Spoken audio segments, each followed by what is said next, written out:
দিদার চা বাগানের মালিকানা পাওয়া নিয়ে পরিবারে অশান্তি শুরু হলো। দুই দাদা এই অজুহাতে ভিটে থেকে তাড়িয়ে দিল যে মেয়েদের কোনো অধিকার থাকে না। ছোট বোন নীরবে বিদায় নিল এবং কাল পেরিয়ে গেল। দীর্ঘ সময় পর ওই দাদাদের জায়গায় একটা বিলাসবহুল রিসর্ট বানানো হলো। তবে তার কর্ণধারের পরিচয় জেনে প্রত্যেকের চক্ষু চড়ক গাছ হল, কেননা তিনি তো...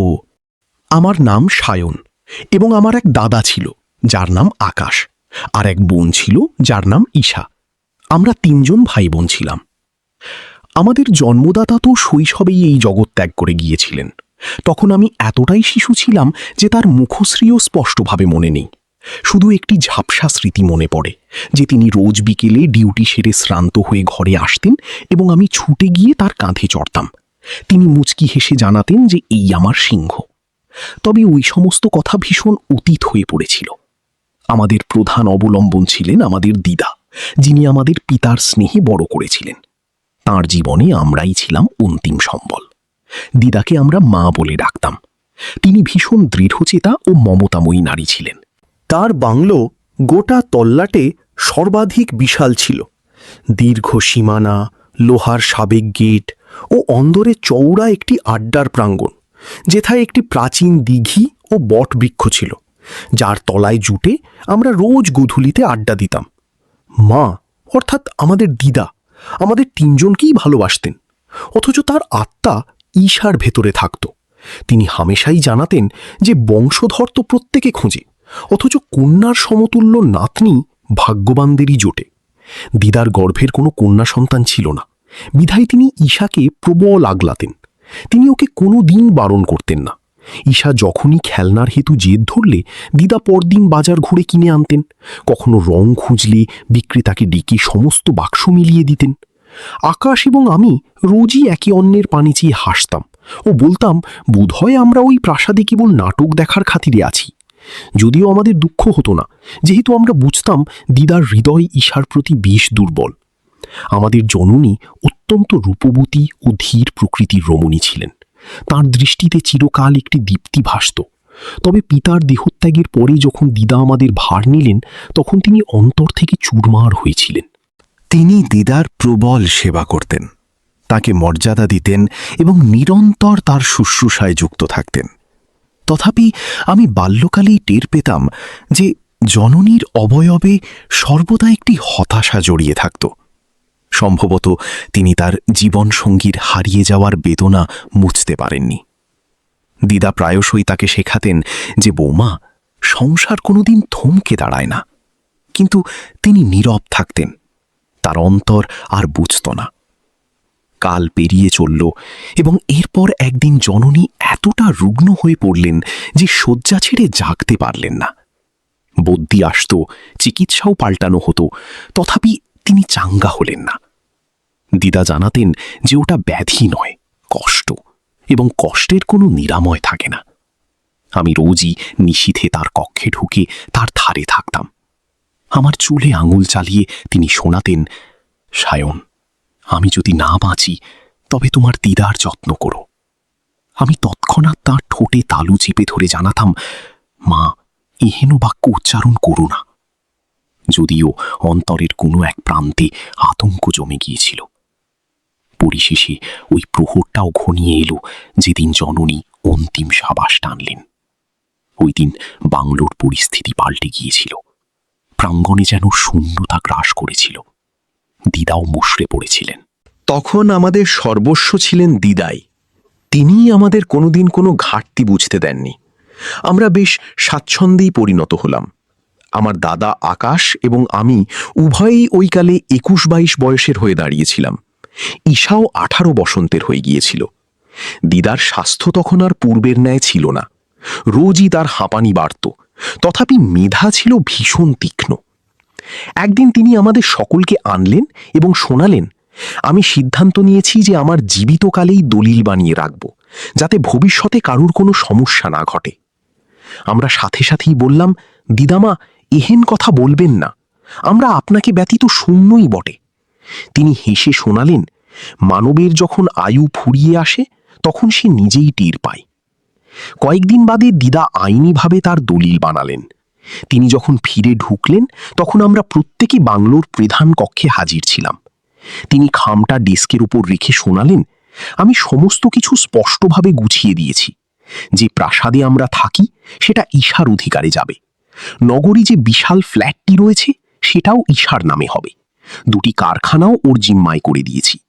অবশিষ্ট মফস্বলে যে পতিত জমিটা রয়েছে সেটা আকাশের ভাগে এবং আমার অংশে একটি গুদাম ও 2টি দোকান পড়েছে। কোম্পানিতেও ঈশার 40 ভাগ হিস্সা দেওয়া হয়েছে এবং আমার ও আকাশের 30-30। আমি ও দাদা একে অন্যের পানে চাইলাম। আকাশের অবয়বে এক নিমেষের খাতিরে যেন একটি অন্ধকার নেমে এলো। আমি ফিসফিস করে জানালাম, দিদা, এটা তো সুবিচার হলো না। দিদা শান্ত কণ্ঠে উত্তর দিলেন, ঈশা আমার কলিজার অংশ। আমি আপন মর্জিতেই সর্বস্ব ওকে সঁপেছি। তোমাদের উভয়ের হিস্সাও নগণ্য নয়। তবে তখন আমরা বেশি কিছু ভাবতাম না, বিধায় নীরব থাকলাম। 4 বছর এভাবেই পেরিয়ে গেল। আমরা প্রত্যেকেই আপন কর্মে মগ্ন হয়ে পড়লাম। আকাশের বিবাহ সম্পন্ন হয়েছিল। সে তল্লাটে তার জমিতে বসতি গড়তে লাগল। ঈশার উদ্দেশ্যেও পাত্র আসতে থাকল, কিন্তু সে তখন অন্য কিছু ভাবছিল। দিদার আয়ু প্রচুর ফুরিয়ে গিয়েছিল। তার শরীর কাঁপতে শুরু করেছিল এবং একদিন তিনিও আমাদের ত্যাগ করে গেলেন। ওই প্রহরটা আমাদের অস্তিত্বের সর্বাধিক বেদনার ক্ষণ ছিল। গোটা তল্লাট কান্নায় ভেঙে পড়েছিল। ঈশা ডুকরে ডুকরে কাঁদছিল। আমি ও আকাশ আত্মীয়দের সামলানোর চেষ্টা করছিলাম, তথাপি অন্তর থেকে বুকটা শূন্য হয়ে পড়েছিল। নিশির প্রহর। দিদার সৎকারের শেষে প্রত্যেকে ঘরে ফিরে এলো। বাংলোতে নীরবতা গ্রাস করেছিল, অথচ বুকে তুফান বয়ে চলছিল। আমি ড্রয়িং রুমে হাজির ছিলাম এবং বোন ঈশা অন্দরে তার কক্ষে ছিল। তার নয়ন ভাসিয়ে ভাসিয়ে ফুলে উঠেছিল। আকাশ দাদা আমার দিকে এগিয়ে শোনালো, এখন তো একটা ফয়সালা করতে হবে। আমি ঘাবড়ে তার পানে চাইলাম এবং জানালাম, কোন ফয়সালা দাদা? সে সোফা টেনে আমার সম্মুখে বসতে বসতে জানালো, সায়ন, এখন দিদামা আর নেই। এখন আমাদের ভবিষ্যতের রূপরেখা নিশ্চিত করতে হবে। দিদামার অভাবে সমস্ত কিছু পাল্টে গেছে। আমি জানালাম, দাদা, দিদামার বিদায়ের তো অল্প প্রহরই কাটল। এহেন মুহূর্তে আমরা দলিলের আলাপ জুড়ব, এটা শোভন দেখাবে না। সে জানালো, আলাপ দলিলের নয়, আলাপ হলো ওই ব্যবস্থাপনার যা দিদা আমাদের উদ্দেশ্যে বানিয়ে গেছেন। এখন শোন, তোর স্মরণ আছে তো, দিদা অধিকাংশ ঈশার জিম্মায় সঁপে দিয়েছেন এবং আমরা নগণ্যই জুটিয়েছি। আমি জানালাম, হ্যাঁ, স্মরণ আছে, কিন্তু ওটা তো তার মর্জি ছিল। আমরা তো কোনোদিন তার নিকটে কিছু চাইনি। এতে আকাশ দীর্ঘশ্বাস ফেলে জানালো, সায়ন, দুনিয়ায় স্নেহের চাইতেও দামি বস্তু হল চাতুর্য। দিদা আকন মমতায় মোহগ্রস্ত হয়ে বোনের জিম্মায় সর্বস্ব ঢেলে দিয়েছেন। এখন ভাব, যখন সে অন্যকে জীবনসঙ্গী বানাবে তখন এসব সম্পদ তার বরের অধীনে চলে যাবে এবং আমরা কি করব? আমি তার বচন গিললাম, তথাপি হৃদয়ে একটি যন্ত্রণা টের পেলাম। আমি জানালাম, দাদা, ঈশা আমাদেরই রক্ত। সে কোনোদিন এমনটা ঘটাবে না। সে আমাদের কোনোদিন আপন সীমানা থেকে সরাবে না। সে শোনালো, তুই এখনো শিশু আছিস, তোর সমাজের কোনো ধারণা নেই। যখন কোনো নারী অন্য সংসারে পাড়ি দেয় তখন তার মন মানসিকতা পাল্টে যায়। আমাদের দুজনকেই নিজেদের পাওনা আদায় করতে হবে। আমি মস্তক অবনত রাখলাম। অন্তরে একটি অজানা শঙ্কা উকি দিল যে দাদা না আবার বোনের বিরুদ্ধে কোনো ষড়যন্ত্র রচে ফেলে। ওই রজনীতে আর তন্দ্রা জুটল না। কামরার সিলিংয়ের পানে চেয়ে থাকলাম। প্রতিনিয়ত দিদামার বচন স্মরণ হচ্ছিল। তিনি চিরকাল শেখাতেন যে ভাই বোনের সম্পর্কে কোনোদিন বিদ্বেষ ঘনাতে দিও না, অথচ এখনই শত্রুতার আভাস পরিবেশে ছড়াতে শুরু করেছিল। ভোরে জেগে দেখলাম ঈশা বাগানে দাঁড়িয়ে আছে। তার নয়ন রক্তিম দেখাচ্ছিল এবং সে ডুকরে ডুকরে জানাচ্ছিল যে দিদামা ব্যতীত এই বাংলো শ্মশান হয়ে পড়ছে। আমি তার ধারে দাঁড়ালাম এবং শোনালাম যে, দুশ্চিন্তা করো না, আমরা তো রয়েছি। সন্ধ্যায় যখন আত্মীয়রা বিদায় নিল তখন আকাশ আমার নিকটে এলো। সে কপাট ভেজিয়ে দিল এবং জানালো, এখন তো কোনো ফয়সালা করতেই হবে। আমি বিস্মিত হয়ে জানালাম, কিসের ফয়সালা দাদা? সে জানালো, ফয়সালা ওই বঞ্চনার যা দিদা আমাদের প্রতি ঘটিয়েছেন। আমি শুধালাম, তুমি কি বোঝাতে চাইছ? সে শোনালো, এখন প্রহর ঘনিয়েছে যে আমরা আমাদের প্রাপ্য ছিনিয়ে নিই। আমি জানালাম, কিন্তু দিদার নির্দেশ তো অন্তিম নির্দেশ ছিল। সে জানালো, সায়ন, দুনিয়ায় কেবল একটি বস্তুই অন্তিম হয়, এবং সেটা হলো মরণ। অন্য সবকিছু বদলানো যায়। তার অবয়বে একটি রুক্ষতা ফুটেছিল। আমি স্তব্ধ হয়ে পড়লাম।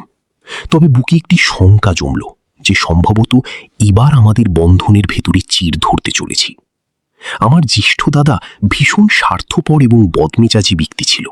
সে তুচ্ছ ঘটনাতেই ক্ষেপে উঠত। তার দৃষ্টিতে সর্বদা একটি ক্ষোভ জ্বলত, যেন অন্তর থেকে কেউ তাকে তাতিয়ে তুলছে। এবং বর্তমানে যেহেতু তার সংসার পাতা হয়েছিল, বিধায় সে কেবল আপন মর্জি মাফিক এগোচ্ছিল না, বরং তার নেপথ্যে এক নারীর কুটিলতা মদত দিচ্ছিল। ওই রমণীর নাম রূপা। রূপা ছিল আমার দাদার ভালোবাসার পাত্রী, এবং দাদা তার রূপে মোহগ্রস্ত হয়ে পড়েছিল। সে প্রত্যেকের বারণ অগ্রাহ্য করেছিল। সকলে তাকে প্রচুর বোঝানোর চেষ্টা করেছিল যে নারীটি সুবিধের নয়।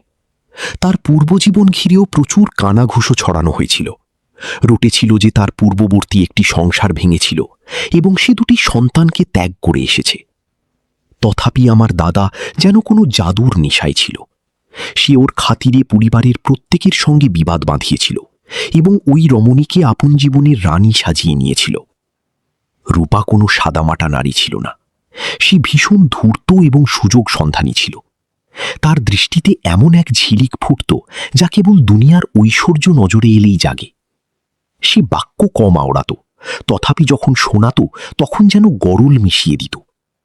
তার প্রবেশের পরে আমাদের সংসারের পরিস্থিতিই পাল্টে গেল।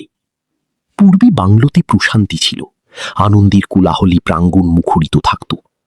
দিদার উপস্থিতিতে কোনোদিন এমন ঘটেনি যে রক্তের সম্পর্কেরা চড়াসড়ি তর্ক জুড়েছে। অথচ বর্তমানে বাড়িতে কলহের চিৎকার কানে আসতে লাগল। দাদা বর্তমানে সর্বাধিক আপন অর্ধাঙ্গিনীর পরামর্শে চোখ বুজে ভরসা করতে শুরু করল। যখনই কেউ রূপা প্রসঙ্গে মন্তব্য ছুটত, দাদা তৎক্ষণাৎ ফুঁসে উঠত এবং জানাত আমার স্ত্রীর দিকে প্রশ্ন তোলা ব্যক্তি আমার দুশ্মন। আমরাও নীরব সাজতাম, যেহেতু বর্তমানে ওর সঙ্গে বিবাদ বাঁধানো ঝুঁকিপূর্ণ হয়ে দাঁড়িয়েছিল। সে পূর্বাবধি জেদি ছিল এবং বর্তমানে রূপা ওকে সম্পূর্ণভাবে আপন মুঠোর মধ্যে করে ফেলেছিল। একদিন নৈশভোজের মুহূর্তে যখন আমরা সকলে একত্রে রয়েছি, দাদা জানালো আমার তোর সাপেক্ষে একটা গুরুতর আলোচনা রয়েছে। আমি জবাব দিলাম, হ্যাঁ, ব্যক্ত করো, কি আলোচনা? তখন সে শোনালো ভাগ বাঁটোয়ারার সুরাহাটা সঠিক এগোয়নি। আমি প্রশ্ন করলাম, কোন সুরাহাটা? সে জানালো ঈশার প্রেক্ষিতে ফয়সালা জুড়তে হবে। দিদা যে পদক্ষেপ নিয়েছিলেন সেটা মানানসই ছিল না। আমি জানালাম দিদার পদক্ষেপ আমরা খণ্ডন করতে সক্ষম নই। তখন সে কিছুটা রুক্ষ স্বরে জানালো, আমরা কেন খণ্ডন করতে সক্ষম নই? ওটা কি স্বর্গ থেকে নির্দেশিত হয়ে জন্মেছিল? দিদা আমাদের প্রতি অবিচার চালিয়েছে। আমি আটকালাম, দাদা, এহীন বচন উচ্চারণ করু না। দিদা সমস্ত কিছু আপন বিবেচনায় সেরেছেন। তিনি আমাদের প্রত্যেককে স্নেহ করতেন। অথচ দাদার মেজাজ চড়ে বসল। সে আওড়াতে থাকল স্নেহ নিজের জায়গায় এবং সুবিচার নিজের জায়গায়। আমি মেনে নিতে প্রস্তুত নই যে ওই মেয়েটা এতটা অধিকার গিলে বসবে এবং আমরা তামাশা উপভোগ করব। আমি শান্ত কণ্ঠে বাধা দিলাম, দাদা, কিচ্ছু ঘটানোর প্রয়োজন নেই। কাল পেরোলে সমস্ত ঠিকঠাক হয়ে উঠবে। সে গর্জে উঠল, না, বর্তমানে আমাদেরই কিছু ঘটাতে হবে। আমি সামান্য সময় নিয়ে জানালাম, ঈশার বিয়ে সম্পন্ন করে দিই। যখন সে অন্য সংসারে যুক্ত হবে তখন তার সম্পদ এমনিতেই তার বরের জিম্মায় চলে যাবে। আমরা অন্ততপক্ষে শান্তিতে তো বাঁচতে সক্ষম হব। দাদা আমার কথা শুনে অট্টহাসি হাসল। তারপর আমার কাঁধে হালকা চাপড় কষিয়ে জানালো, সায়ন, তুই এখনো শিশু, পরিস্থিতি টের পাচ্ছিস না। মূল বাধা ঈশা নয়, মূল বাধা হলো সাম্রাজ্য। সে বিদায় নিলে এইসব খতিয়ানও তো তার সঙ্গেই উধাও হবে। আমি জানতে চাইলাম, তাহলে কি উপায়? বিয়ে তো বাঁধতেই হবে অন্য কোনো পাত্রের সাথে। একদিন তো সে সংসার জুড়বেই। যদি আমরা আমাদের কোনো পরিচিতের সাথেও তার সম্বন্ধ বাঁধাই, তবুও তো মালিকানা তারই থাকবে। এবং কোনো মানুষ আপন মুনাফা ছাড়তে প্রস্তুত থাকে না। দাদা টেবিলে আঘাত হেনে জানালো, এটাই তো আমি বুঝাচ্ছি যে কেন সভ্য আমরা তাকে এত সম্পদ। বর্তমান যুগে কে বোনদের তাদের অধিকার মেটায়?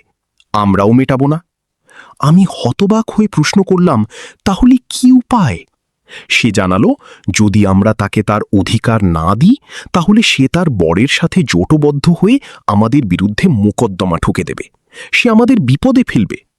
আমি শুধালাম, তাহলে কি উপায়? তাকে কি এই দুনিয়া থেকে সরিয়ে দেবে? ক্ষোভের মাথায় উচ্চারণ করলাম, তবে ভেতরে আতঙ্ক ছিল। দাদা এক মুহূর্ত স্থির থাকল, তারপর শোনালো, না, এতটা পাষাণ নই আমরা। আমি জানতে চাইলাম, তাহলে স্পষ্ট করে ব্যক্ত করো তোমার মস্তিষ্কে কি ঘুরছে।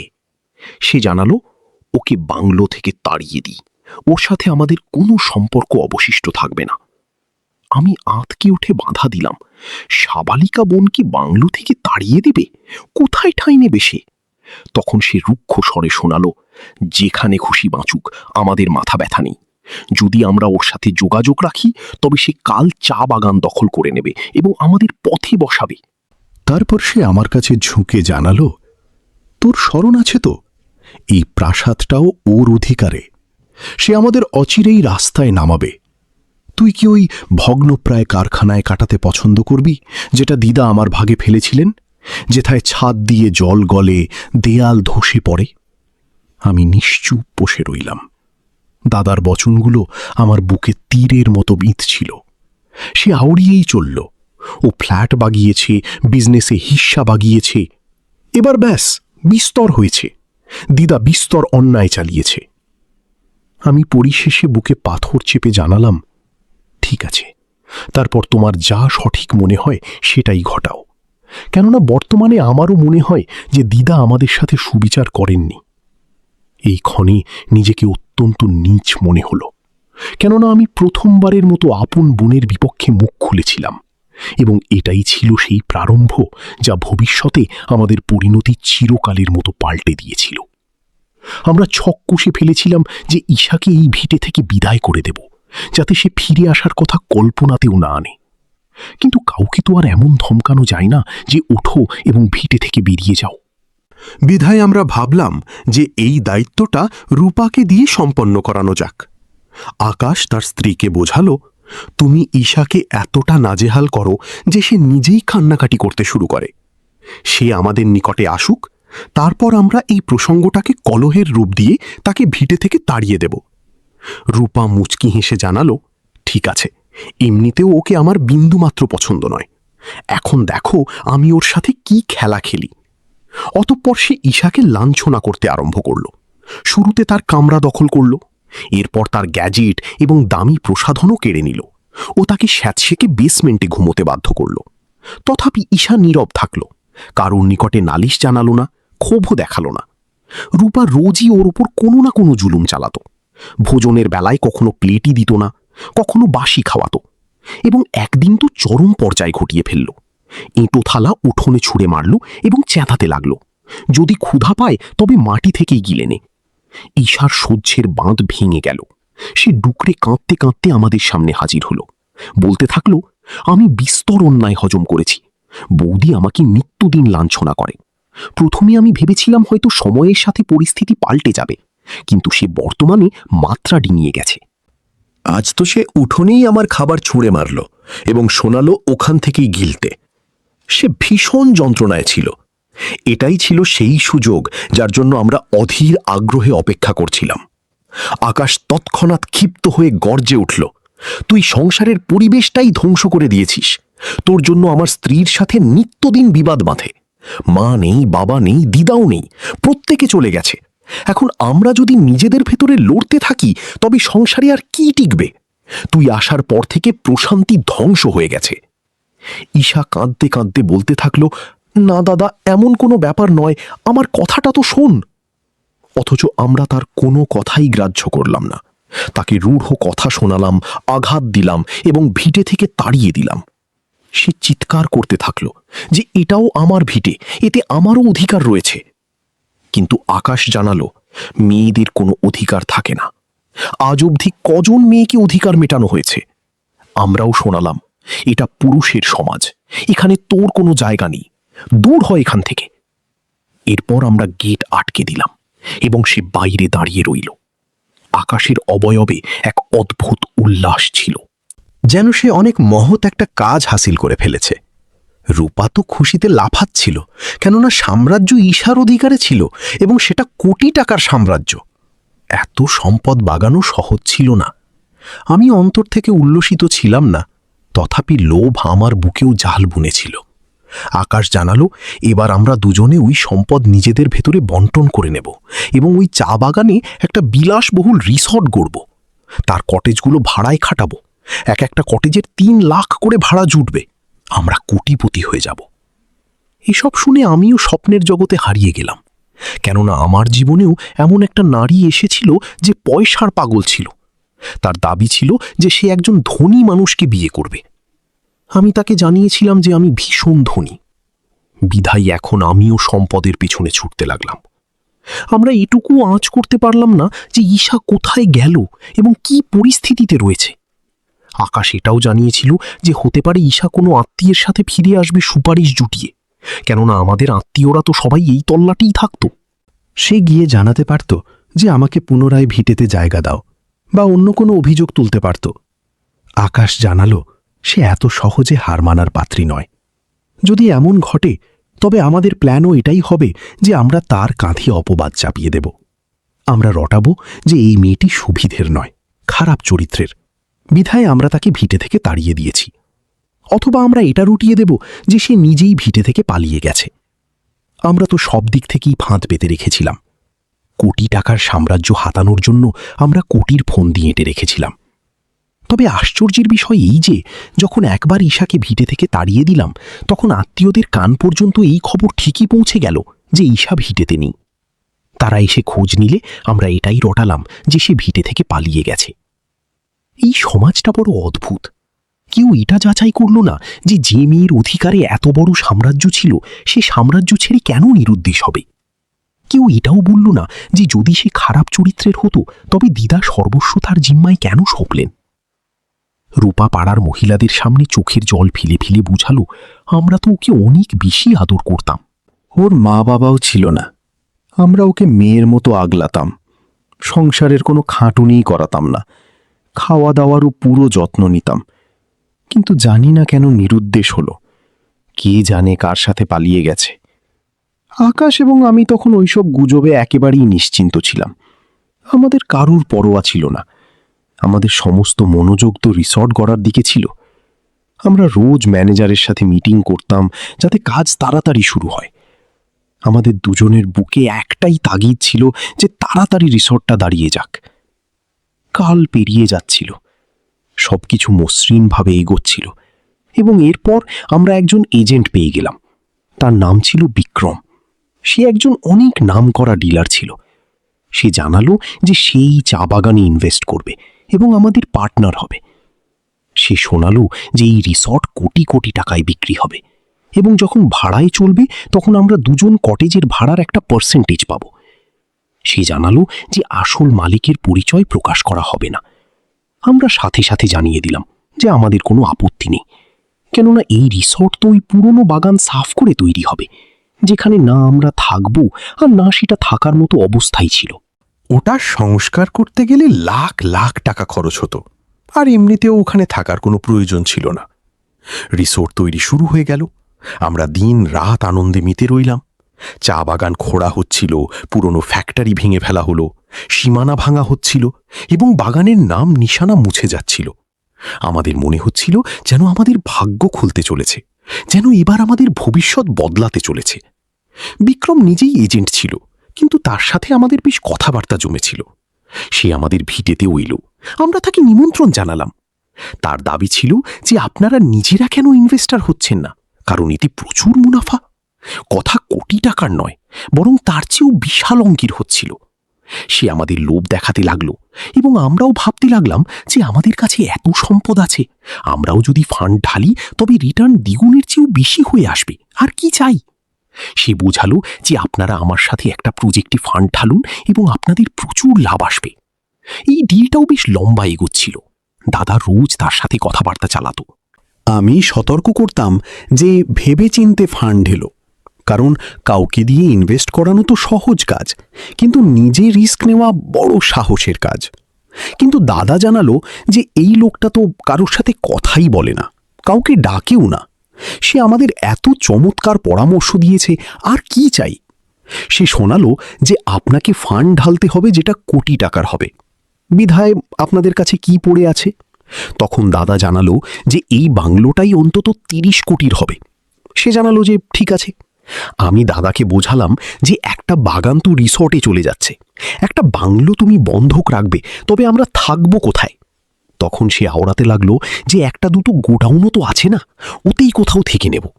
আমি বাধা দিলাম যে ওগুলো খুব ছোট।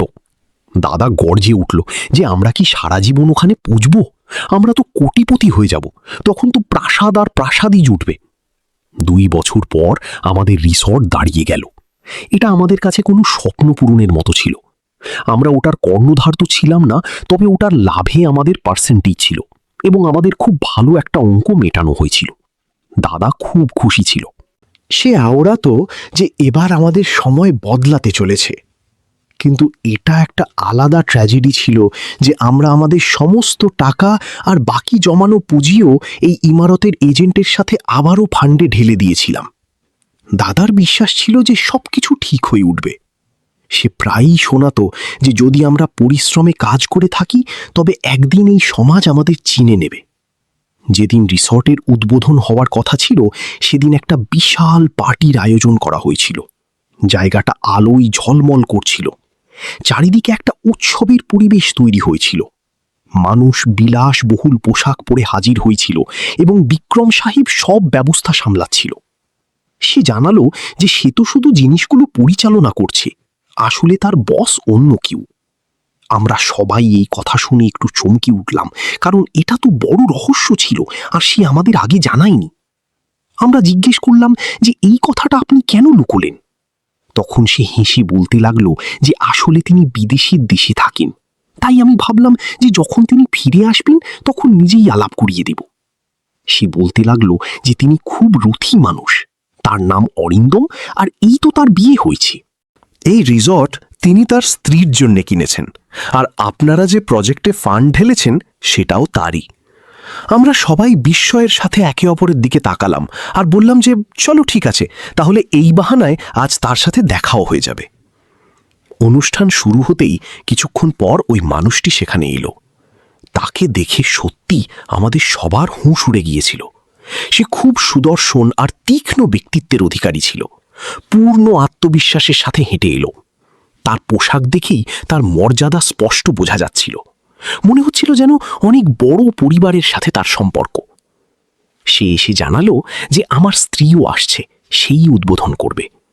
আর যখন সে তার স্ত্রীকে ডাকলো তখন শোনালো যে চলে এসো, আমার জীবন, আমার খুশি, আমার জান।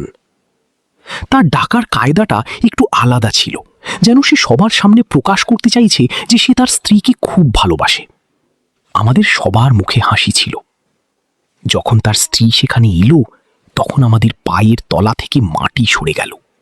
সে অন্য কেউ নয়, বরং ঈশা ছিল। সেই ঈশা যাকে আমরা কখনো আমাদের বোন বলেছিলাম। আজ সে একজন বড়লোক মানুষের স্ত্রী হয়ে গিয়েছিল। তাকে খুব সুন্দরী লাগছিল। এক মুহূর্তের জন্য তো চেনাই যাচ্ছিল না। চেহারায় নম্রতা আর আত্মবিশ্বাস দুটোই ঝলমল করছিল। মনে হচ্ছিল পার্লার থেকে সেজে এসেছে। ওর শাড়ি অন্তত 3 লাখের হবে, গয়না 70 থেকে 80 হাজারের মনে হচ্ছিল, এবং কাঁধে যে ব্যাগটা ঝুলছিল সেটাও বিদেশি কোম্পানির এবং মূল্যবান ছিল। ওর ঠোঁটে একটা দীপ্তি ভাসছিল, যেন দুনিয়ার কোনো দুর্যোগই তা মুছতে সক্ষম হবে না। সে সামনে ফিতে কাটল এবং প্রত্যেকের দৃষ্টি ওর দিকে নিবদ্ধ হলো। আমরা ওকে দেখে হতবাক হয়ে পড়লাম। সে আমাদের খেয়াল করল ঠিকই, তবে ওর চেহারায় না ফুটল কোনো চমক, না কোনো পরিচিত ছাপ, যেন সে আমাদের আদৌ চিনতই না। অর্জুন জানিয়ে দিল যে আমি এই গোটা রিসোর্ট আমার অর্ধাঙ্গিনীর জিম্মায় সঁপছি, ওর বিবাহবার্ষিকীর ভেট হিসেবে। আমরা প্রত্যেকে আঁতকে উঠলাম, যেন যা কিছু আমাদের জীবন কেড়ে নিয়ে গিয়েছিল আজ তা কয়েক গুণ বৃহৎ আকারে ওর মুঠোয় ধরা দিয়েছে। তবে এখন প্রত্যেকের মস্তিষ্কে একটি জিজ্ঞাসা জাগল যে রেখা ওই ধনী ব্যক্তিটির ঘরণী কিভাবে হলো, এসব কিভাবে ঘটল? কিছুক্ষণ বাদে আমাদের অর্জুনের সাথে সাক্ষাৎ হলো। যখন আমরা আলাপের উদ্দেশ্যে বসলাম তখন আমি জোর জুটিয়ে জানালাম যে আপনার স্ত্রী তো আমাদের সহোদরা। এতে সে চমকে তাকালো এবং জানালো যে না, সে আপনাদের সহদরা নয়।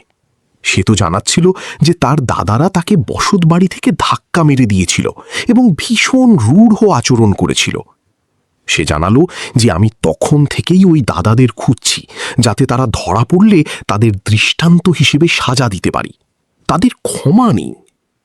এই শুনে আমাদের চেহারার জৌলুস ফ্যাকাশে হয়ে এলো, কারণ প্রলয় পূর্বেই আমাদের জানিয়েছিল যে এই কোনো সাদামাটা ব্যক্তি নয়। তার বাণিজ্যিক পরিচিতির পাশাপাশি এমন কিছু গুন্ডাদের সাথেও ওঠা বসা আছে যাদের থেকে তফাতে বাঁচাই শ্রেয়। আমরা প্রত্যেকে আতঙ্ক পেয়ে গেলাম এবং দ্বিতীয়বার এই বাক্য শোনালাম না যে রেখা আমাদের সহদরা। সুমিত দাদা তড়িঘড়ি পরিস্থিতি সামলে নিয়ে জানালো যে আমাদের বক্তব্য হলো সে আমাদেরও বোনের সমতুল্য। তখন অর্জুন হেসে জানালো যে হ্যাঁ, কেন নয়, আপনাদের সাথে তো এখন পরিবারের মতোই বন্ধন। এই শুনে আমরা প্রত্যেকে নীরব হয়ে গেলাম, কিন্তু বুকে তুফান বয়ে চলছিল। সামনে বসা সে বর্তমানে এই দুনিয়ারই হয়ে গিয়েছিল এবং আমরা কেবল নাটক উপভোগের পাত্র। আমরা বিস্মিত হচ্ছিলাম যে রেখাও আমাদের সাথে কোনো আলাপ জমায়নি। সে আমাদের নজরে এমন কেন ভান করছিল যেন আমাদের চিনতই না। আমাদের ধারণা হলো যে সে হয়তো শুধু মোবাইলে কথা বলবে এবং খবর নেবে, কিন্তু এমন কিছুই ঘটল না। একদিন আমরা প্রত্যেকে আলাপ জমানোর উদ্দেশ্যে বাংলোতে পৌঁছালাম। কপাল জোড়ে অর্জুন প্রাসাদে ছিল না। দারোয়ান, মালি, বিস্তর ব্যক্তি হাজির ছিল। বাংলোটা এতটাই বিশাল ছিল যে জীবনের প্রথমবার আমি সেটাকে রাজপ্রাসাদের সমতুল্য টের পেলাম। আমি রেখাকে সোফায় বসালাম এবং সামান্য অপেক্ষা করলাম। অতঃপর সে অন্দরে গিয়ে আওড়াতে লাগলো যে হ্যাঁ, আপনারা কিছু জানাতে চাইছিলেন। আমি জানালাম যে হ্যাঁ, আমরা কিছু আলাপ জুড়তে এসেছিলাম। তুমি সুস্থ আছো? কেমন আছো তুমি? আমরা ভেতরের খবর বুঝতে চাইলাম, তথাপি সে তৎক্ষণাৎ জবাব দিল যে যা শোনাতে এসেছেন সেটা শোনান। বাকি আমি সুস্থ থাকি কি মরি তাতে আপনাদের কোনো মাথা ব্যথা থাকা শোভন নয়। আমরা সাহস জুটিয়ে প্রশ্ন করলাম যে তুমি এত ধনী ব্যক্তির ঘরণী কিভাবে হলে? সে ধীর কণ্ঠে শোনালো যে আপনারা যখন আমার প্রতি ওই জুলুম চালিয়েছিলেন, আমি এই সমাজ থেকে সম্পূর্ণ বিচ্ছিন্ন হয়ে পড়েছিলাম এবং নিজের অস্তিত্ব মেটানোর বাসনা নিয়েই এই লোকটার জিপের সম্মুখে ঝাঁপ দিতে চলে এসেছিলাম। সঠিক মুহূর্তে সে ব্রেক কষিয়ে আমাকে বাঁচায়, আমাকে আলোকের দিশায় টেনে আনে এবং পরবর্তীতে সেই আমাকে বিবাহ করে নেয়। আমি এবং সুমিত একত্রে জানালাম যে আমাদের মাফ করে দাও, আমাদের ভীষণ মস্ত অপরাধ হয়ে গেছে, তুমি তো আমাদেরই সহদরা। সে রুক্ষ মেজাজে উত্তর ছুড়ল যে না না, আমি আপনাদের রিয়াত করব না, আমি নিজেকে সহদরা বলে গ্রহণ করব। আমি বর্তমানে কেবল অর্জুনের অর্ধাঙ্গিনী। এবং সে জানায় যে যারা তোমার প্রতি অন্যায় করেছে তাদের সে কোনো দিন বকশিস দেবে না। যদি তাদের নাগাল জোটে তবে সে তাদের জ্যান্তও বাঁচাবে না। আমরা আরও বাক্য শোনানোর প্রয়াস করলাম, তথাপি সে আমাদের কোনো আরতি শুনল না। না ওর অবয়বে কোনো কোমল ভাব ছিল, না কোনো খেদ ছিল। সে এমন নীরব হয়ে রইল যেন ওর অন্তরে কোনো পাথরের মতো কঠিন সংকল্প বিঁধে রয়েছে। আমরা সেখান থেকে উঠে ফিরে এলাম এবং ঘরে ঢুকে এই সমস্ত বৃত্তান্ত রীতাকে শোনালাম। তো সেও চমকে গেল। সে জানালো এই মেয়েটা তো ভীষণ ধূর্ত বেরোলো। তবে আমি তো বুঝতাম যে আদতে সে ভীষণ ধূর্ত ছিল না, বরং পরিস্থিতি ওকে ধূর্ত বানিয়ে দিয়েছিল। আমরা ওকে একটা বাংলো, দুটো গুদাম এবং কিছু পুঁজি থেকে বেদখল করেছিলাম। তথাপি সে বর্তমানে সর্বস্বের কর্ণধার বনে গিয়েছিল এবং সে মহানগরীর অভিজাত শ্রেণীদের দুনিয়ায় জড়িয়ে পড়েছিল। এবং অতঃপর একদিন আমরা বুঝতে পারলাম যে অর্জুন প্রলয়ের সাথে হাত মিলিয়ে আমাদের ফান্ড ধ্বংস করিয়ে দিয়েছে। তারা জানিয়ে দিয়েছে যে ওই প্লট আদতে খাস জমির আওতার ভেতরে ঢোকে এবং এটা গড়া অবৈধ। এই অজুহাতে তারা আমাদের ঘামে রোজগার করা অর্থ নিজেদের কারবারে ঢেলে দিয়েছিল। আমরা বুঝতাম যে এই সমস্ত তাদের ছক মোতাবেকই সম্পন্ন হয়েছে। তথাপি আমাদের হাতে দলিল নগণ্য ছিল এবং জোরও ছিল না। প্রলয় আমাদের আস্থা বাগিয়ে শুরুতে আমাদের আপন দিকে ভিড়িয়েছিল, এবং অতঃপর যখন রিসর্ট খাড়া হয়ে গেল এবং ফুরসত জুটল, তখন সে অর্জুনের নির্দেশ মোতাবেক ঘুঁটি সাজিয়েছিল। আমরা থানা এবং বিচারালয়ের চৌকাঠে মাথা কুটলাম, তথাপি অর্জুনের লম্বা লম্বা হাত এবং প্রলয়ের বাণিজ্যিক রমরমা আমাদের প্রত্যেকটি এগোনির রাস্তা রুখল। আমাদের শোনানো হলো যে দলিলাদিতে বিস্তর ফাঁকি রয়েছে এবং প্লটের জট সরকারি খাতায় উঠে এসেছে। এসব গিলে আমাদের মস্তিষ্ক সুশূন্য হলো।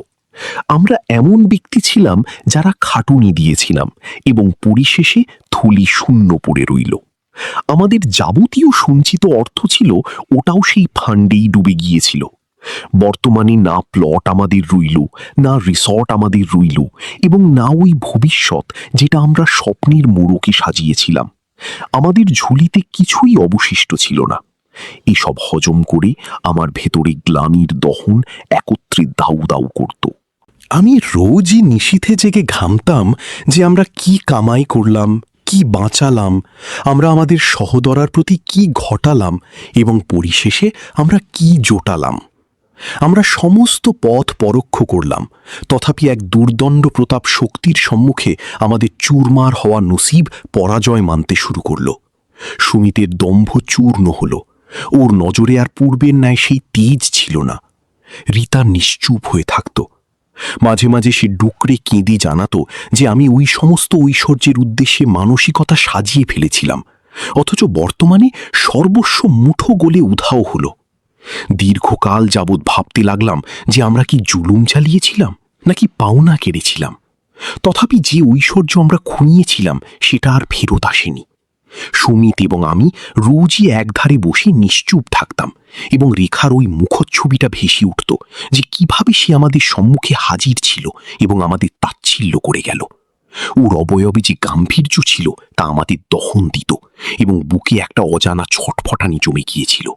আমরা লোকসানের শিকার হলাম এবং সেই সঙ্গে আমাদের সত্তায় একটা ক্ষতের মতো ছাপ বসে গিয়েছিল, যা বোধহয় আজীবন থাকার মতো ছিল। যাবতীয় সাম্রাজ্য আমাদের মুঠো থেকে উধাও হয়েছিল, সেটাও অত্যন্ত বৃহৎ লোকসান ছিল। তথাপি তখনও আমরা এটা বুঝতাম না যে সাম্রাজ্যের উধাও হওয়া তো কেবল সুবিচার হল, প্রকৃত দণ্ড তো এবার আরম্ভ হতে চলেছিল। যে পুঁজি আমরা যত্রতত্র খুচরো কারবারে ঢেলেছিলাম, বর্তমানে ক্রমান্বয়ে সব রসাতলে যেতে শুরু করল। প্রত্যেকটি আনকোরা প্রহর কোনো টাটকা লোকসানের বার্তা বয়ে আনত।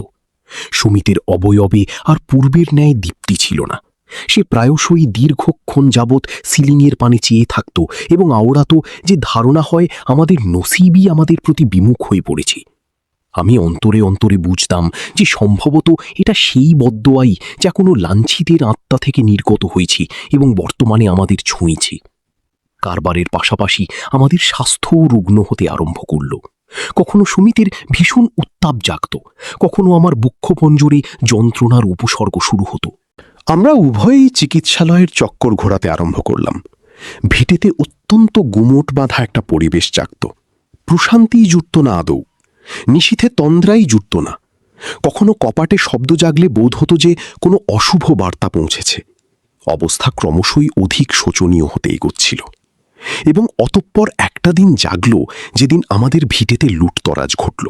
চারপাশে শোরগোল বেজে উঠল। লুটেরারা যাহা যাবতীয় নাগালে পেল সর্বস্ব লুটে পালালো। অলংকার, অর্থ, মূল্যবান সম্পদ যাবতীয় খোয়া গেল। বোধ হলো যেন আমাদের অস্তিত্বের অবশিষ্ট থাকা স্বস্তিটুকুও কোনোজন কেড়ে পালালো। বর্তমানে আমাদের ঝুলিতে না সঞ্চিত অর্থ অবশিষ্ট ছিল, না মনোবল। কেবল একটা জরাজীর্ণ ভিটে এবং কয়েকটি গুদামের ভাড়া টিকেছিল। তথাপি ওটাও দীর্ঘকাল আমাদের অধীনে টিকল না। অর্ধসংখ্যক গুদামের ওপর জবরদখল কায়েম হল। আমরা যতটা বাধা দিতাম, লোকসানও চড়ত। বর্তমানে আমরা না প্রশাসনের সম্মুখে লড়তে সক্ষম ছিলাম, না আদালতের। বর্তমানে স্ফটিকের ন্যায় টের পাচ্ছিলাম যে আমরা নিজেদের পাপের শাস্তি গিলছি। সম্ভবত আমরা আদতেই কারোর পাওনায় থাবা বসিয়েছিলাম এবং বর্তমানে ওটাই আমাদের সম্মুখে ফেরত আসছিল। দাদা আমার অগোচরে লুকিয়ে কয়েকটি আনকোড়া কারবারেও ফান্ড ঢেলেছিল, তথাপি ওখান থেকেও ফান্ডের কানাকড়ি উধাও হয়ে গেল। কয়েকজন জোচ্চর ব্যক্তি জুটল এবং পাশাপাশি নিজস্ব নসিবও ছলনা করল। বর্তমানে তো আমাদের জিম্মায় কানাকড়িও অবশিষ্ট টিকল না। একটা প্রহর তো এহেনও জাগল যে সংসারের ব্যয়ের খাতিরেও দুশ্চিন্তা জাগত। দাদার কন্যার স্বাস্থ্য রুগ্ন হয়ে পড়লে আমরা ক্লিনিকে দাখিল করানোর প্রয়াস চালালাম, তথাপি কড়ি না জোটার দরুন আমাদের লাঞ্ছিত হতে হলো। বদ্যি শোনালো যে যদি আপনাদের ঝুলিতে কড়ি না টিকে তাহলে শুশ্রূষা হাসিল অসম্ভব। ওই ক্ষণে আমার দৃষ্টিতে অমানিসা ছেয়ে বসেছিল। আমি সুমিতকে খেয়াল করলাম তো সে মেঝের পানি দৃষ্টি অবনত রেখে থমকেছিল এবং নয়ন বেয়ে অশ্রু ঝরছিল। ওই প্রহরে আমাদের সম্মুখে অন্য কোনো উপায়ই ছিল না, না কোনো সখা পাশে টিকল না পরিজন। প্রত্যেকে আমাদের ত্যাগ করেছিল এবং তখন অন্তর ওই ফয়সালা বাঁচল যা কল্পনায়ও কোনোদিন অন্যায় বোধ হতো। আমরা রেখার চৌকাঠে পৌঁছানোর ফয়সালা জুড়লাম। গোটা পথে আমাদের গ্লানি গ্রাস করছিল। অন্তর জানাচ্ছিল যে সে আমাদের লাঞ্ছনা দিয়ে তাড়িয়ে দেবে। পরিশেষে আমরা ওর প্রতি কি না ঘটিয়েছি। ওকে কেবল ভিটে থেকেই তাড়াইনি, লাঞ্ছনা দিয়েছি এবং বর্তমানে ওরই চৌকাঠে আমরা পা রাখছি। তথাপি বাধ্যবাধকতা মানবকে দিয়ে যাবতীয় হাসিল করায়। যখন আমরা ওর বাংলোর সীমানায় ঠেকলাম তো কদম আটকে গেল। গেটের সম্মুখে বিলাসবহুল 4 চাকা পার্ক ছিল। অন্দর থেকে উল্লাসের ধ্বনি ভাসছিল। আমি কপাটে কড়াঘাত করলাম। দারোয়ান জুটল। আমি পরিচয় দিলাম তো সে অন্দরে ঢুকে বার্তা পৌঁছাল। সামান্য বাদে রেখা স্বয়ং কপাটে এলো। ওর অবয়বে ওই প্রশান্তিই ভাসছিল, তথাপি কণ্ঠের মেজাজে কোনো রুক্ষতা ফুটল না। সে আমাদের খেয়াল করল এবং শোনাল, অন্দরে পা রাখুন। আমরা মন্থর পাই অন্দরেই গোলাম। রেখা প্রশ্ন ছুড়ল যে সমস্ত কুশল তো, আপনারা কিভাবে পৌঁছালেন? সুমিত ফিস করে শোনাল যে আমরা ত্রাণের আশায় ঠেকছি। আমার কন্যার স্বাস্থ্য অত্যন্ত মাত্রাতিরিক্ত রুগ্ন এবং চিকিৎসালয় থেকে ফান্ডের তাগিদ দিচ্ছে। আমরা অন্য দিশা না জুটিয়ে তোমার চৌকাঠেই হাজির হয়েছি। রেখা কয়েক পলক নীরব টিকল। সে বুক চিরে শ্বাস ফেলল এবং জানালো যে আপনারা দুশ্চিন্তা করবেন না, আমি তৎক্ষণাৎ সুরাহা বানাচ্ছি। অতপর সে জাগল এবং আপন দারোয়ানকে কয়েকটি নোট সঁপল ও শোনাল যে জলদি ক্লিনিকে পৌঁছে শিশুটির শুশ্রূষা আরম্ভ করিয়ে দাও। আমরা হতবাক হয়ে থমকে টিকলাম। আমরা কল্পনাতেও আনিনি যে সে আমাদের ত্রাণ যোগাবে। সুমিত নয়নে অশ্রু জমিয়ে শোনাল যে তুমি আদতেই বিশাল হৃদয় দেখালে। রেখা হেসে জানালো যে আমি আপনাদের সমতুল্য নই, আমি বদলা বাগাতে জন্মাইনি, আমি তো সর্বস্ব বিধাতার বিচারে সঁপে রেখেছি।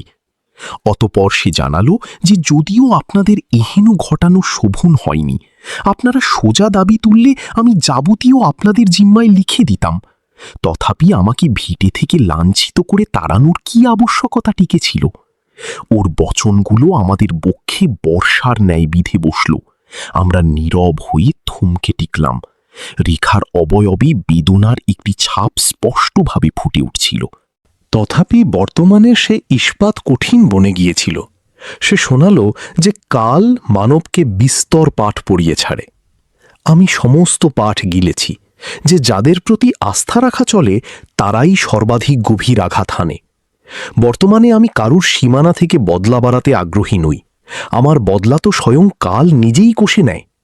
আপনারা ফিরুন, আমি আপনাদের মঙ্গলে মোনাজাত মানব। আমরা উভয়ে ওর চৌকাঠ থেকে গ্লানির সাথে ফিরে এলাম।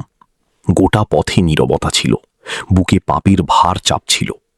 রীতা যখন দেখল যে কড়ি জুটে গেছে তো সেই প্রশ্ন ছুড়ল যে কোথা থেকে জোগালে। আমি জানালাম যে রেখা মিটিয়েছে। সেও স্তব্ধ হয়ে টিকল। ওই নিশীথে কারুর তন্দ্রা জুটল না। আমরা প্রত্যেকে একে অন্যের পানে চাইলাম এবং টের পেলাম যে আমরা আর পূর্বের ওই সত্তায় নেই। প্রহর পেরোতে থাকল, তথাপি অস্তিত্বে উল্লাস আর প্রত্যাবর্তন করল না। যা যাবতীয় আমরা খুইয়েছিলাম তার পুনরুদ্ধার হয়নি।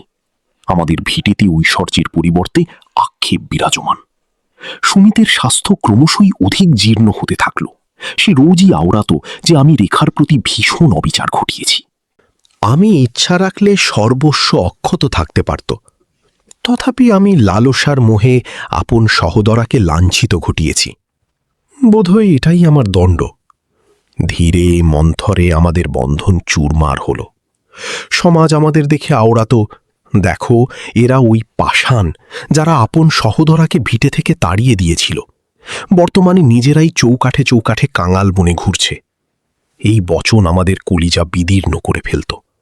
আমরা পাঠ গিলেছিলাম যে অন্যের পাওনা গ্রাসকারী কোনো দিন স্বস্তিতে বাঁচে না, জুলুমের দণ্ড চিরকাল জোটে, তা সেটা বিলম্বেই জুটুক না কেন। রেখা আমার ভাইঝির শুশ্রূষা মেটাল, তো শিশুটি চাঙ্গা হয়ে উঠল। তথাপি আমরা অন্তর থেকে চূর্ণ হয়েছিলাম। ওই প্রহরের বাদে আমি আপন সত্তায় শপথ নিলাম যে কোনো দিন কারোর প্রতি অবিচার ছড়াব না। আমি বুঝলাম যে ঐশ্বর্য সর্বস্ব হয় না, বিধায় ঐশ্বর্য এবং অন্তরের প্রশান্তি ওটা নয় যা অন্যকে রুদান করিয়ে হাসিল জোটে, ওটা তো চিরকালই যন্ত্রণা মেটায়। সুমিত একদিন কাঁদতে কাঁদতে জানালো যে আমরা রেখার থেকে সাম্রাজ্য কেড়েছিলাম, তথাপি বিধাতা আমাদের থেকে স্বস্তি কেড়ে নিলেন। আমরা ঐশ্বর্য বাগিয়েছিলাম, তথাপি মর্যাদা খুইয়েছি, এবং ওকে যাকে আমরা অক্ষম ঠাউরেছিলাম সে আমাদের চাইতেও অধিক দৃঢ় বেরোল। আমি সুমিতের নয়ন থেকে অশ্রু মুছে দিলাম এবং জানালাম যে সম্ভবত এটাই সুবিচার। কাল পেরিয়ে চলল। আমরা অবশিষ্ট আয়ু ছিমছামভাবে কাটানোর ফয়সালা জুড়লাম। বর্তমানে আমরা অন্যের পাওনার পানে লোভ ছড়াই না। আমরা বিধাতার দরবারে মোনাজাত রাখি যে আমাদের রেয়াত করে দিন। আমরা টের পেয়েছিলাম যে লালসা মানবকে দৃষ্টিহীন বানিয়ে ছাড়ে। যে আপন সহোদরা কিংবা দাদার প্রতি অবিচার চালায় সে কোনোদিন স্বস্তিতে বাঁচতে সক্ষম নয়। মানব যদি অন্যের পাওনা লুটে বসে তাহলে সে কিঞ্চিত মেয়াদের খাতিরে তো মুনাফা বাগাতে পারে, তথাপি শেষমেশ চিরকাল শূন্য ঝুলিতে ফেরে। লাঞ্ছিতের বদদোয়া কোনোদিন বিফলে ছোটে না। জুলুম তা আপন বংশের প্রতি চাপানো হোক না কেন, দশা ভীষণ রুক্ষ মিলে। বিধায় চিরকাল সততা এবং নিষ্ঠার খুঁটি আঁকড়ে বাঁচা শ্রেয়। কেননা ঐশ্বর্য, প্লট এবং সহায় সম্বল যাবতীয় উধাও হয়ে যেতে পারে, তথাপি পুণ্যকর্ম এবং সততা চিরকাল টিকে রবে। সত্যি শোনায় যে বিধাতার অঙ্গীকার বর্তায়। পাপী ব্যক্তিদের কপালে অশুভ জোটে এবং পুণ্যবান ব্যক্তিদের কপালে শুভ জোটে, এটাই দুনিয়া। এমনিতেও আমাদের রীতিনীতিতে কন্যাদের নিজস্ব হিস্সা মেটানোর প্রথা অমিল, বিধায় এহেন ঘটা শোভন নয়। যে বিধান বিধাতা গড়েছেন তার বিপক্ষে বিদ্রোহ করা শোভন নয়। ওই প্রহরের বাদে আমাদের ঝুলিতে যা যাবতীয় টিকেছিল তা কেবল গ্লানি এবং একটি ক্ষুদ্র পাঠ। কাল সম্ভবত আমাদের মুঠো থেকে ঐশ্বর্য কেড়ে নিয়েছিল, তথাপি তা আমাদের অন্তর থেকে এমন একটি পাথরও সরিয়ে দিয়েছিল যা সম্ভবত কালের পূর্বে কোনোদিন সরতেই পারত না। সুমিতার পূর্বের ন্যায় টিকল না, ওর আওয়াজে আর সেই দম্ভ ছিল না যা পূর্বে থাকত। রীতার নিশির তন্দ্রা উবে গিয়েছিল, তথাপি যে কায়দায় সে নয়নের তারাই কিঞ্চিত ভরসা টিকিয়ে রেখেছিল তা আমাদের নজরে কোনো চেরাগীর সমতুল্য ঠেকল। আমরা ফয়সালা বাঁধলাম যে বর্তমানে যা যাবতীয় টিকে আছে তা নিষ্ঠার সাথে আগলে বাঁচব, তা সেটা ভিটে হোক অথবা কয়েকটি খুচরো গুদাম। আমরা কাঁধ মিলিয়ে খুচরো খুচরো পিসা আরম্ভ করলাম। আমি ভোরে জলদি জেগে গুদামে ছুটতাম। সুমিত দাদা কোনো কন্ট্রাক্টের ডাক না জুটলে ভিটের খুচরো সারাইয়ের দায়িত্ব সামলে নিত এবং রীতা সংসারের খুচরো চাহিদার পানে নজর দিত। বর্তমানে আর কোনো বিলাসিতা টিকল না, তথাপি যে স্বস্তি জুটত তা যে কোনো ঐশ্বর্যের তুলনায় অধিক মূল্যবান বলে বোধ হতে থাকল। সমাজের নজর বর্তমানে পাল্টে গিয়েছিল। কেউ আমাদের যন্ত্রণায় উল্লাস লুটত, কেউ কেউ তো আমাদের ত্রাণও জোগাল। তথাপি রেখা যে কায়দায় ভান ব্যতীত ভাইঝির শুশ্রূষা মেটালো, ওই ঘটনাটা আমাদের বক্ষে চিরকালের ন্যায় প্রগাঢ় দাগ কাটল। সে আমাদের রক্ষা করেনি, বরং আমাদের একটি দর্পণ ধরিয়েছিল যাতে আমরা নিজেদের চিনতে পারি। ওই প্রহর থেকে আমি টের পেলাম যে মনুষ্যত্বের প্রকৃত দাম ওটাই যা কুড়ি দ্বারা হাসিল হয় না। পাড়ায় মন্থর গতিতে আমাদের পরিচিতি পাল্টাতে থাকল। কেউ ধরতে পারল যে মানবের অস্তিত্বে কিরূপে জোয়ার ভাটা খেলে। আমরা গ্লানি থেকে মুক্ত হতে আরম্ভ করলাম। সুমিতের স্বাস্থ্য চাঙ্গা হতে আরম্ভ করল। সম্ভবত এই আনকোড়া রুটিনই ওকে পুনরায় চাঙ্গা করেছিল। আমরা প্রত্যেকে একে একে করে নিজস্ব পাপের দায়ভার বইতে শুরু করলাম। যেথায় অন্যায় ঘটিয়েছিলাম সেথায় মাফ মাগলাম, যেথায় সাধ্য জুটল সুরাহা বানালাম। আমরা যে সাম্রাজ্য গিলেছিলাম ওই প্রসঙ্গে বর্তমানে প্রকাশ্যে প্রতিবেশীর সাথে আলাপ জুড়লাম এবং নিজস্ব অপরাধ মেনে নিলাম। এটা সরল ঠেকল না, তথাপি সম্ভবত এটাই একটি অন্তিম পথ ছিল যা আমাদের অন্তর থেকে নির্মল বানাতে সক্ষম। এক গোধূলিতে যখন আমরা প্রত্যেকে রুফে হাজির ছিলাম এবং কফির মগের সাথে অতীত প্রহরের স্মৃতি ভেসে আসছিল, সুমিত ফিসফিস করে শোনালো যে সম্ভবত আমাদের এটাই পাঠ জুটল যে অন্যের অস্তিত্ব লুটে নিয়ে উল্লাস বাগাতে ছোটা স্বস্তিতে টিকতে দেয় না। ওর কণ্ঠে বর্তমানে আক্ষেপের সাথে এক প্রকারের স্বস্তিও ভাসছিল। আমি ওর স্কন্ধ চাপড়ে দিলাম এবং জানালাম যে বর্তমানে আমরা নির্ভুল ট্র্যাকে চলছি, কেবল এগোতে থাকো। রেখার আমাদের পানে যে মানসিকতা ফুটেছিল তা কোনো বদলার বহনি ছিল না, ভান করা করুণাও ছিল না। সে কেবল বিধাতার বিচারে আস্থা পালত, যিনি সুবিচার মেটান। সে আমাদের এটা পড়িয়েছিল যে বদলা কষলে কি জোটে, তথাপি মাফ এবং সততা মানবকে অন্তর থেকে পাল্টে ফেলে। যখন আমরা ওকে পরবর্তীতে কখনো খেয়াল করলাম, তখন ওর দৃষ্টিতে ওই প্রশান্তিই ছিল, না অভিজাতের দম্ভ, না আমাদের পানে কোনো বাঁকা দৃষ্টি। কেবল একটি ইশারা ছিল, যেথায় সে বুঝিয়েছিল যে আমি আপনাদের রেয়াত করে ফেলেছি, বর্তমানে আপনারা আপন সত্তাকেও রেয়াত করে ফেলুন। কালের নিয়মে আমাদের অস্তিত্ব আনকোরা বাঁক ধরল। বিশাল বাংলো টিকল না, রিসর্ট টিকল না, তথাপি বন্ধনে এক প্রকারের মাধুর্য ফুটে উঠল। আমরা শিশুদের নিষ্ঠা এবং খাটুনির মর্যাদা শেখাতে আরম্ভ করলাম। আমি এবং সুমিত একত্রে সবজির একটা খুচরো ভ্যান সাজিয়ে বসলাম। রীতা সংসারের খুচরো দায়িত্ব সামলাত।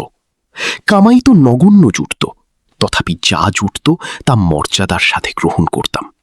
এবং হ্যাঁ, অন্তরে অন্তরে ওই আঘাত যা কোনোদিন মুছবে বলে বোধ জাগত না, তা মন্থর গতিতে হালকা হতে আরম্ভ করল। আমরা বুঝলাম যে মানবের প্রকৃত ঐশ্বর্য ওর চরিত্রে এবং ওর পেশায়, কোনো দলিলে ছাপা স্বাক্ষরে নয়। পাড়ার প্রতিবেশীদের সাথে যে আনকোরা বন্ধন গজিয়ে উঠল, সেথায়ও আমরা নিষ্ঠা বুনলাম।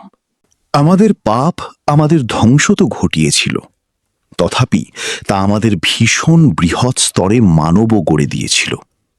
বৃত্তান্তের একটা বাস্তব এটাও দাঁড়ালো যে যা যাবতীয় আমরা খুইয়েছিলাম তা কেবল জাগতিক বস্তু ছিল, তথাপি যা যাবতীয় আমরা পেয়েছি তা ছিল অন্তরের স্বস্তি।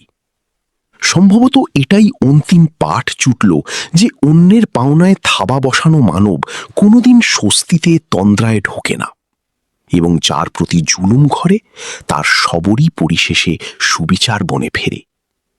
আমরা বর্তমানে অস্তিত্বকে পুনরায় আনকোরাভাবে আরম্ভ করলাম, বিলাসিতা ব্যতীতই, তথাপি নিজেদের গড়া পেশার নিষ্ঠার সাথে।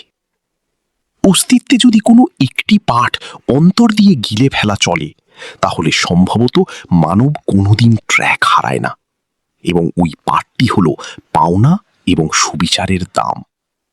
আমরা রোজই ধারণা পাতি যে সামান্য লালসা অথবা ধূর্ততা খাটিয়ে আমরা অন্যের পাওনা লুটে বসালে স্বস্তি, পরিচিতি অথবা ঐশ্বর্য হাসিল করব। তথাপি বাস্তব তো এটাই যে যা অন্যের অশ্রুর ভিতের উপর টেকে তা কোনোদিন বাঁচে না। বিধাতা বিলম্ব ঘটান, তথাপি দৃষ্টিহীন বসেন না। তিনি প্রত্যেক মানবকে নিজস্ব পাপ মোতাবেক সুরাহা মেটান ঠিকই, কখনো কালের কবজায়, কখনো দশার মোড়কে। রেখার বৃত্তান্ত এটাই পড়ায় যে যাকে সমাজ অক্ষম ঠাওরায়, সেই প্রহর জাগলে সর্বাধিক দৃঢ় প্রমাণিত হয়। যে ভাঙে না, বরং আপন সত্তাকে সামলে বাঁচে, সেই হাসে। রেখা বদলা জোটায়নি, সে সুবিচারকে কালের কবজায় সঁপে রেখেছিল, এবং কাল এহেন উল্টো চাবুক চালালো যে যারা ওকে কাঁদিয়েছিল তারাই নিজস্ব অশ্রু ঝরাতে বসল। এই সুবিচার কোনো বিচারালয়ে টিকল না, ওটা ওই ওপরওয়ালার বিচার, যিনি চিরকাল দেখছেন। অপরদিকে সুমিত এবং ওর সংসারের বৃত্তান্ত এটা পড়ায় যে পাপ যতই বিশাল ঘটুক না কেন, যদি মানব আদতেই অন্তর থেকে অনুশোচনা করে তাহলে দিশা কোনোদিন রুদ্ধ হয় না। ওরা যা যাবতীয় খুইয়েছিল তা পাট বনে টিকল। ওদের অন্তরের বদলও ছিল ওদের সর্বাধিক বৃহৎ সাফল্য। ওরা বুঝল যে ঐশ্বর্যই সর্বস্ব টেকে না, প্রকৃত রত্ন তো অন্তরের সততা এবং আত্মার প্রশান্তিতে বাঁচে। অন্যের পাওনা গিলে কোনো দিন মানব স্বস্তিতে টিকতে সক্ষম নয়, এবং কারোর প্রতি জুলুম চাপিয়ে কোনো দিন প্রশান্তি হাসিল হয় না। মানব যতই অহংকারী বনে যাক না কেন, যদি সে অন্যকে কাঁদিয়ে বাঁচে তাহলে ওর তন্দ্রা একদিন ঠিকই উবে যায়, এবং যদি মানব সবর ধরে বাঁচে তাহলে ওর মুনাজাত একদিন আসমান অবধি ঠেকে। এই বৃত্তান্তের প্রকৃত পাঠ এটাই যে ঐশ্বর্য খুইয়ে বসলে পুনরায় হাসিল হতে পারে, তথাপি অন্যের বদদোয়া জুটলে সর্বস্ব টিকলেও মানব শূন্য ঝুলিতে পড়ে থাকে। বিধায় চিরকাল মস্তিষ্কে গাঁথবে অন্যের পাওনা লুটবে না, অন্যের নয়নের অশ্রুর নেপথ্য বনবে না, এবং অন্যের দুর্বলতার তামাশা বানাবে না। প্রহর পাল্টাতে বিন্দুমাত্র বিলম্ব জোটে না। দুনিয়ার প্রত্যেকটি পাপের ঘুঁটির ফয়সালা অস্তিত্ব স্বয়ং মেটায়। এবং যদি কোনোদিন কোনো রেখার সমতুল্য মানব তোমার ট্র্যাকে ঢোকে, তাহলে ওর থেকে বুঝো যে মাফ বদলার তুলনায় বৃহৎ হয়, এবং মনুষ্যত্ব যাবতীয় ঐশ্বর্যের তুলনায় দামি। আমি নিজস্ব দৃষ্টিতে বুঝেছি যে কাল কী রূপে ঘোরে।